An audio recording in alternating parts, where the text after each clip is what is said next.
Hey, I just want to know, do we each have the same spit guards every time? Because if not, that's not sanitary. I don't want Corey's COVID. Testing 1, 2, 3. Test mic check.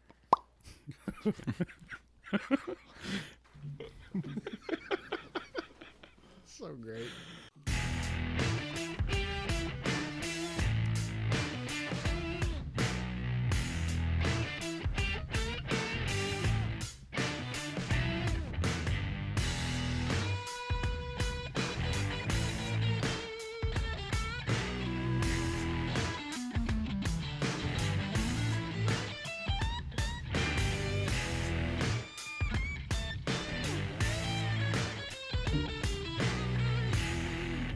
This is the Regular Pastor Podcast, a podcast devoted to regular pastors of regular churches. My name is Landon Coleman. I am a regular pastor here at Emmanuel Baptist Church in Odessa, Texas.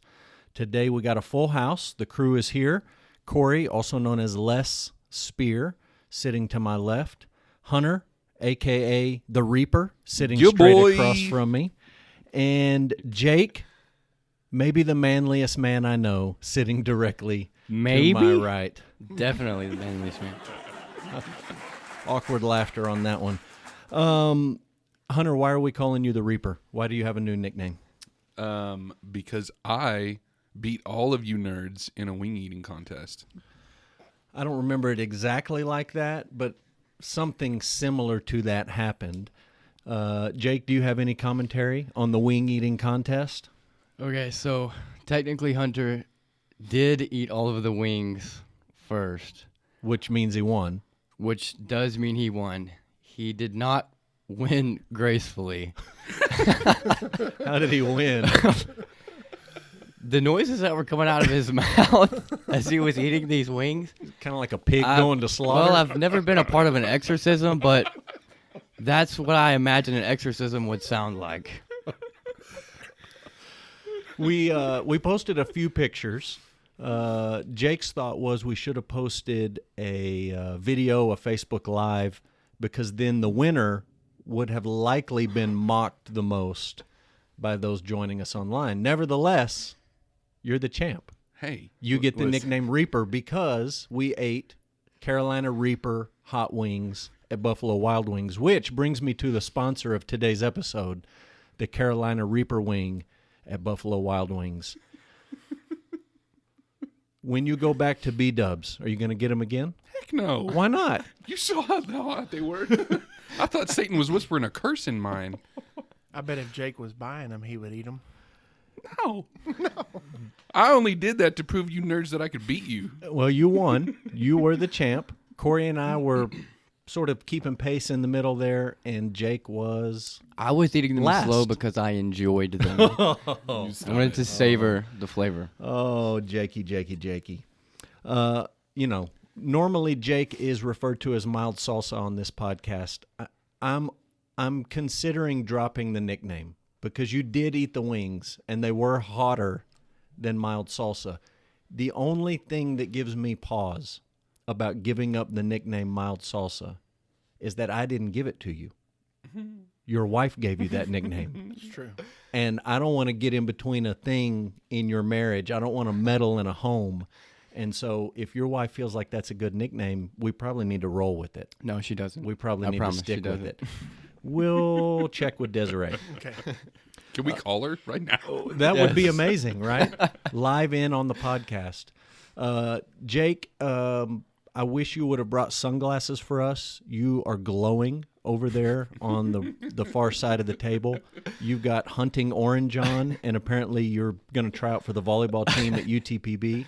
I am. You picked that up at Door of Hope. Door of Hope for 99 cents. You paid too before much. Tax. You paid too much. You pay tax at Door of Hope?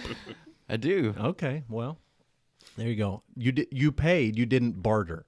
I'm almost surprised you didn't barter I an have old golf tried club or bartering something. there, and they do not barter with you. Not interested, huh? No, I don't even try anymore. Where are you going this afternoon? We're doing this in the morning because you're leaving. Where are you going? We are going to Abilene, going camping with my family, my brother, and my parents. And so we're going to spend a few days at the campsite hanging out. Real camping? Tent camping? Wilderness camping? Primitive camping? What are you doing? Mild It's these salsa little- can. Sleeping in a cabin? I don't know. I've never slept. It's this little. I don't know, like Is it a building? No, it's like a little tent kind of thing, but it does have like a portable AC unit and electricity. So it's That kind would be glamping. Glamping. Yes. Appropriate for a guy who's known as mild salsa. All right. Enough of that nonsense. Welcome to you all, the greatest podcast audience in the history of podcasts. We're glad to have you with us today. And we're going to talk about something that is a little more serious than what we've been joking around about. I've been thinking about this podcast topic for several months. We're going to talk about a young man who was part of our church. His name was Braden Chapman. When Braden was 11, 12 years old, this is about 18 months, 2 years ago, he was diagnosed with cancer. And the diagnosis he got initially from the doctors was really, really not a good diagnosis or a good prognosis. He took chemo treatments. He took radiation treatments. They were very aggressive. He responded well to those. And earlier this year, he had sort of a final checkup with the doctors, and they said, you are good to go. You're all clear. You are in remission. And they sent him home and said, we'll see you for a check in a few months. Within a couple of weeks, he was feeling really bad, went to the ER. His tumors had come back. There was nothing that the doctors could do, and so essentially they sent him home on hospice care. And I don't have the whole timeline in my brain exactly, but it seems like it was a matter of days, maybe a couple of weeks after they sent him home until he passed away. So that's a hard thing for a church to go through. That's a hard thing for a family to go through. It was made harder by COVID and some of the restrictions that were in place as far as what could be done at the church, what could be done going over to see him and folks being around. It was just sort of an awkwardness that was much earlier in the COVID process, and people were trying to navigate that and figure all that nonsense out. What I want to do in this episode is just reflect a little bit as pastors, as leaders of a church, to think back about our experience with Braden. He was here at our church for all of about 3 years. And I'm just curious, as you think back on that, what your thoughts are, what you learned, what the takeaway is. I wanted to put some time between his passing and our talking about it so that there would be a decent amount of opportunity to reflect and to think about the entire situation. Sometimes you're so close to a tragedy or a crisis, it's hard to really process it. And so I don't know that we've finished the grieving process or the processing aspect of all this, but enough time has gone by where we can talk about it and we can think about it. So, Hunter, as you look back on it, you're the youth pastor. Over the last couple of years, Braden moved out of preteen ministry up into the youth group. Something that you have learned, something you've thought about, an insight you've pulled out, a question you've wrestled with. Throw something on the table as you look back on that whole experience. As I think about that, the first thing that comes to mind is I was not prepared to handle that, to lead through that. That was a very hard situation. And I've been in student ministry now for 10 years, and this is the first time I've dealt with that, and it was a very you just are not prepared for that. What would have prepared you to deal with it? Honestly, I don't know that anything would. I mean, what can prepare you for dealing with childhood cancer, and ministering people through that, ministering students through that? You can read a book on that. You can talk to someone else who's gone through it. But I think you're right. Until it's a kid in your group and it's a situation in your church, you're not prepared for it. And it's just one of those situations in ministry that comes up that you figure it out as you go. and you trust God to walk with you through it, and you make mistakes, and you look back and say, man, I wish I could have done some of that different, and maybe next time you would do some of it different.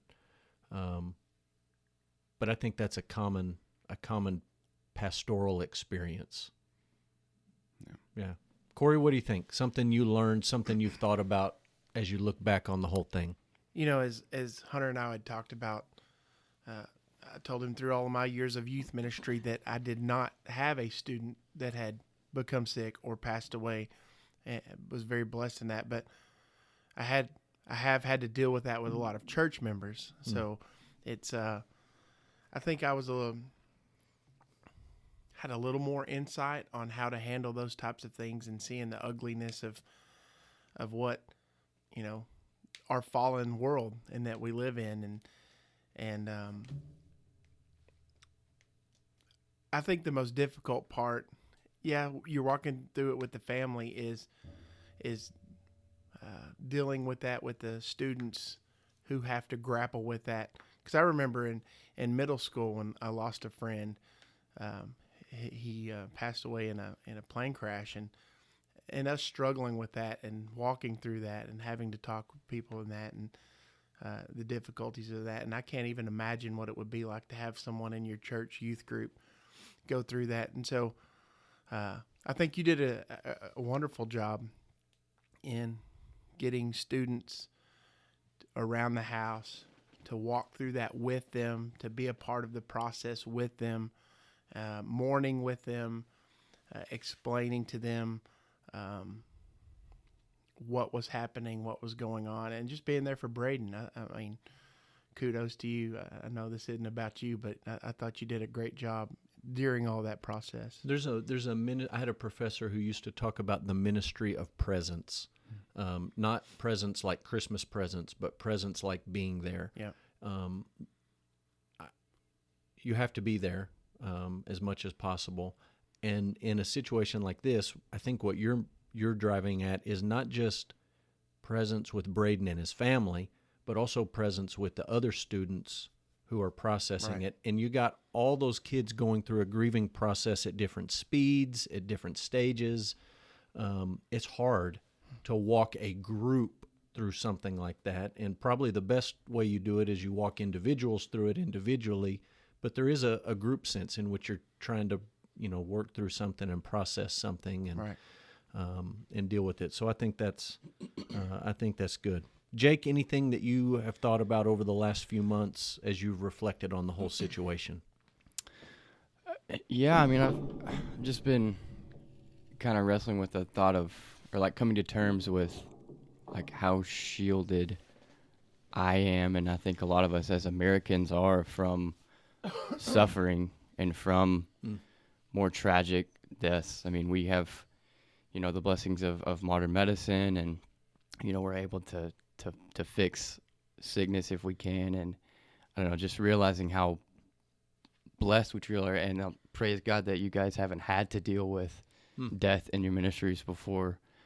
And I know, like, in other places, like our church goes to Kenya. I've never been to Kenya personally, and I know that there's a lot more young deaths there, and in other places around the country. They're just like, I don't know, realizing how blessed we are as a nation, and in our location, just to be shielded from a lot of that. Yeah, prosperity and doctors and medicine and hospitals and all that sort of insulate us from some of that suffering that is more normal, is more expected. I don't know that routine would be the right word, but it's more, you go through it more, in other parts of the world that don't have the medical opportunities that we have here.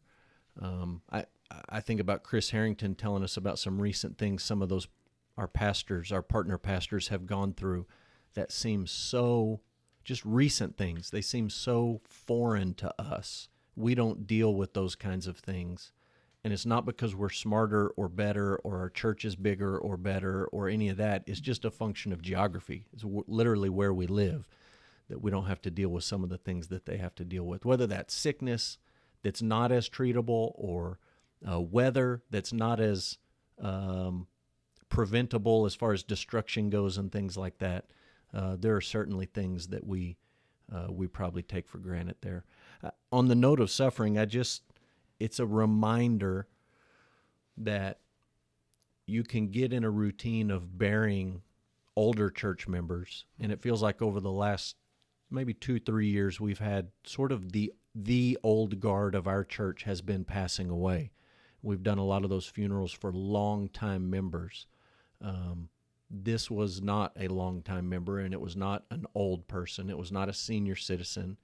It was somebody who you think of as being in the prime of life, and it's a reminder to me on some level that sin and the consequences of sin are no respecter of our expectations. Like, it's just bad. It's just ugly and horrific, and there are so many situations where we laugh at sin and don't take the consequences of sin seriously. And a situation like this is so shocking. It's just a reminder. Sin is really a big problem, and the consequences of sin are devastating, and for those who don't know Christ, are eternal. And I think a situation like this can remind you of just how horrific sin is. And I hope for our youth and for our adults and for our church leadership that you allow that shocking nature of sin and its consequences to spur you on towards holiness and sanctification, not in any attempt to earn your way with the Lord, but to just be disgusted with sin and all of the consequences that go along with it. Along with that, I mean, I think kind of combining your 2 points, we get so shielded from sin and how it goes. It reaches so far beyond just our willful choice. We tend to, I think, especially in America, we tend to focus on sin in the context of the choices we make. And sin just ravages creation far beyond the choices we make. It's not just lying. Yeah. It's not just stealing a candy bar. It's not just lusting, but it's a condition of who we are. Yeah. And it's something that has invaded creation. Yeah. And this is just such a in-your-face reminder of that. And I think for us, like you're talking about our geography, it's so much more weight-bearing on us because we are typically shielded from this kind of thing. And it is just it should be for Christians a severe eye-opener to the ravages of sin. Yeah, horrific. And it gives you a sense of what Paul's talking about in Romans 8, where he talks about creation is groaning, longing, yearning, waiting for redemption. That the whole mess that we find ourselves in has been affected and is continually affected by sin. Not just bad decisions, not just mean words, but a condition of who we are as fallen people. It's ruined all of it. And it should make you long for the redemption of all of it. Yeah. It's so obvious to look at a situation like this and to say, it shouldn't be this way.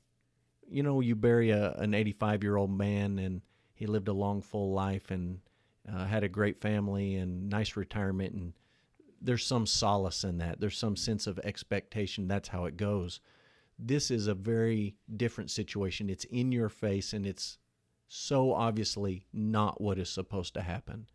That this world system we live in is not the way God designed it to function and work, and someday it will be.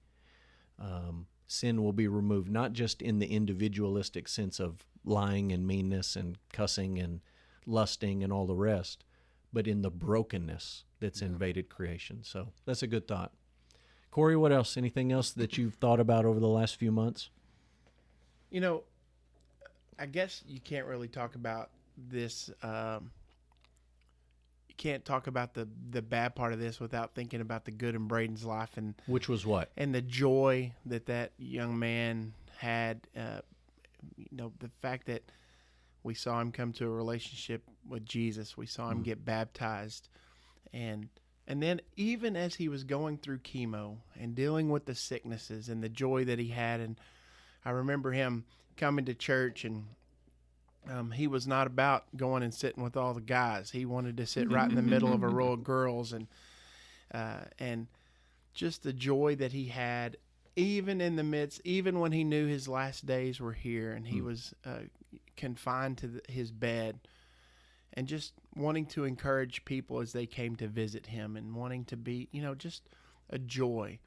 And it just gives us hope, the fact that because of his relationship with Jesus, because of his knowing where his eternal destiny was going to end up, he was like, this is what's happening. And he wasn't miserable. No, I mean, not he at was all. sick, physically miserable, but he wasn't miserable. No. And I think people look at that in this situation or similar situations, and sometimes it's shocking, and people think, well, I can't believe how positive he is. I can't believe how upbeat he is. I can't believe he's still laughing and smiling and encouraging me. And a lot of times people think, I don't think I could do that if I was in that situation. Well, here's the reality. That wasn't Braden. That was the Lord Jesus working through Braden. Right. That was God giving Braden what he needed when he needed it in a supernatural way. And for the believer, you don't have to worry, if I find myself in that spot, will I have it in me? You don't have it in you. No. But you have Jesus with you. That's right. You have the Spirit indwelling you. And the Lord will be faithful to give his people what they need when they need it. And if you don't need that kind of grace and power today, you shouldn't expect God to give it to you. And you should marvel that he is responding the way he's responding. Braden was responding the way he responded. But you also trust, should I face persecution? Should I face cancer? Should I face suffering? Should I face loss? Should I face grief? God will give me what I need when I need it to get through that.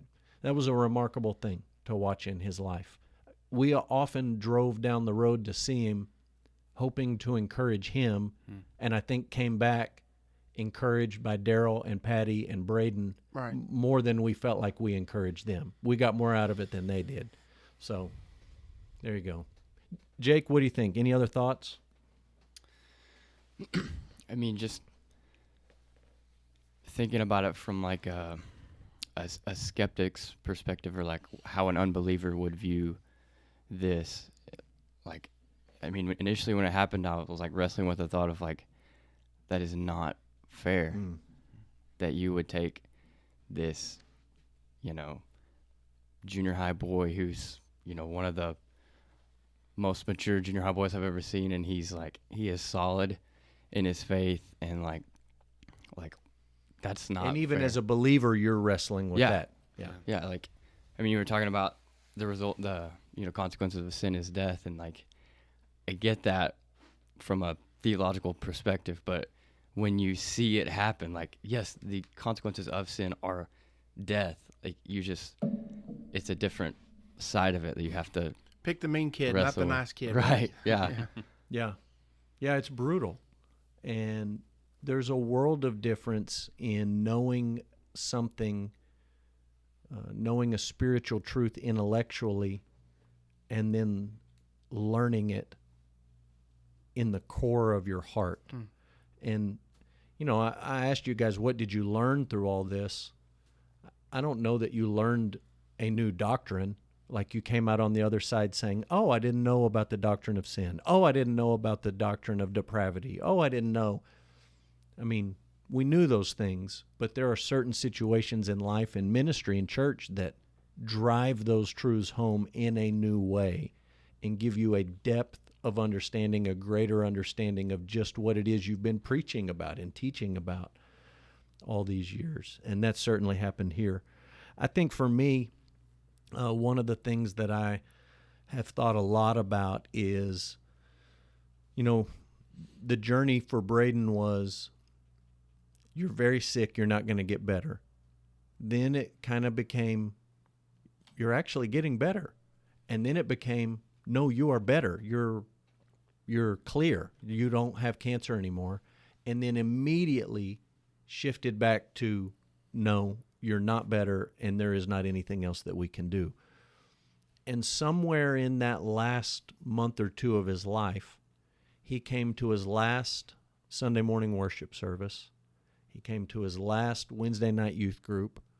If you dial the clock back, he went to camp, summer camp, for the last time. There was a last in all of the church events that he participated in. And when that last event happened, none of us knew it was the last one. And even with a kid that was really sick, we didn't know it was the last one. And then for suddenly the doctors to say, you can't go back, you're going home, we're putting you on hospice care, and he did not come back to church, to youth, to whatever. You look back and say, you never know on a Sunday morning who may not be there the next Sunday. You never know on a Wednesday night youth group or a college Bible study. This could be my last chance to teach them or to speak to them or to encourage them or just to have fellowship with them and to enjoy that. And the opportunity, the stewardship that's demanded of what we do is so great. There's no Wednesday nights to waste. And that doesn't mean we preach for 2 hours every Wednesday night or every Sunday morning. Doesn't mean you don't ever do anything fun, but it means you don't waste that time. That time has got to be redeemed, knowing that it could be our last chance. It could be our last chance to stand up and speak. It could be our family's last chance to gather with God's people. It could be a student's last chance to be there. And there should be a weight of responsibility that I think we feel to use the opportunities that God gives us and to not take those for granted. Any last thoughts? Anybody else? What do you got? Yeah. I just think, like, for an unbeliever to see this whole scenario play out, it's got to be truly terrifying. Like, this young boy, died, too early of cancer, and then that's it. Like, yeah, that's it. There's no reason. Like, he's gone. That's it. But, like, for us as believers, just coming to terms with, like, we do have hope, like, beyond this life. Like, it's not only in the physical world that we can see. Like, God has a purpose in, his death, and he's going to bring something good out of it. And just, I don't know. Like, I think it's a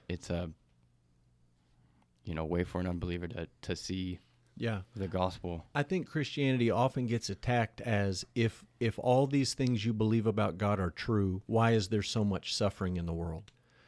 You don't have to like the answer the Bible gives, but the Bible does give an answer. There is an explanation about sin and fallenness and depravity and the consequences of that and the hope of redemption. There is an answer. To your point, many of the secular people who would criticize Christianity on that point have no answer.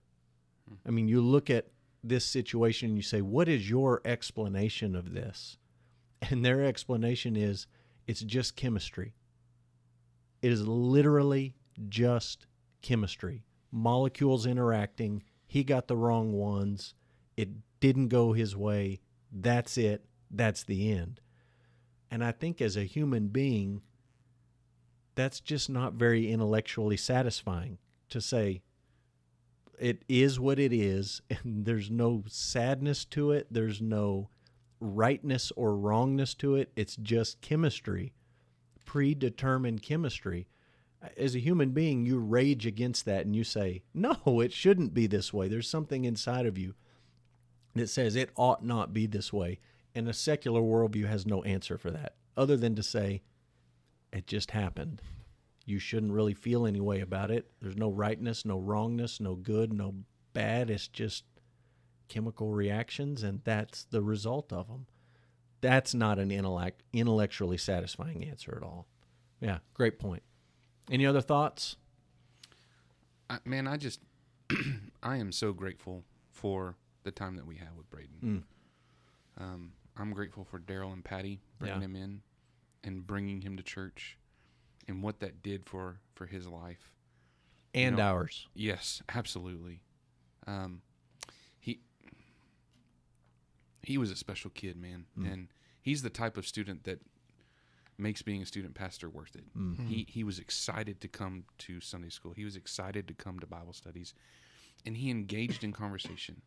And the kid just had a brain for understanding the Bible. God revealed truth to him, and it changed his life, because I can't tell you how many times we would sit in small groups on Sunday nights, and I would have a point that I was trying to make, and he would make my point for me, and then jump to my next point. And I'm sitting there looking at my notes, and I'm saying, dude, can you see my notes? Do you know what I'm about to say? And he had a hunger for the Bible. Yeah. And that is so refreshing as a student pastor. And I don't think it's a coincidence that he had such a hunger for the Word and was so, he was such a student and a learner and eager to come and hear. I don't think that's a coincidence when you connect that to how he handled the entire situation. I think those two things are related. Yeah. Was he as spiritually mature as a 50-year-old believer who's been a Christian for 35 years? No, but he was growing. He was moving closer. He was learning new things. And we could see that when Daryl and Patty shared his journal with us. And you could dial it back 2 years ago, and it was pretty childish. And 2 years into the whole thing, or 18 months into the whole thing, there was a difference in his prayers, in his insights, and in what God was doing in his life. And that should be an encouragement for us. We don't always see that internal development. And his journal that we got to peek into and snoop on gave you some insight as to what God was actually doing in people's life. From our perspective, sometimes that growth and development is so slow and incremental you don't even see it on the outside. But it is happening, and the Word is powerful, and it is changing people and growing people. And there's a day coming where they're going to need it. They're going to need that foundation to have been poured in their life for whatever it is that they're going to deal with. So that was a great thing to see in his life. We love Braden. We love Daryl and Patty. Daryl and Patty, for those of you who don't know, we've mentioned them in this conversation. They took care of Braden the last couple of years. He lived with them, and they did a great job investing in him and discipling him and making sure he was involved in church. And we continue to pray for them as they deal with the grief of the whole deal. So there you go. Some thoughts on life and ministry and cancer and teenagers and the hope that we have in the Lord Jesus Christ. We appreciate you guys joining us for this episode as we talk about something a little more serious than what we talk about sometimes, a little more weighty than some of the things we kick around. Appreciate you guys being willing to think about this topic and visit about it with me. And we will see you next month for a new episode of the Regular Pastor Podcast.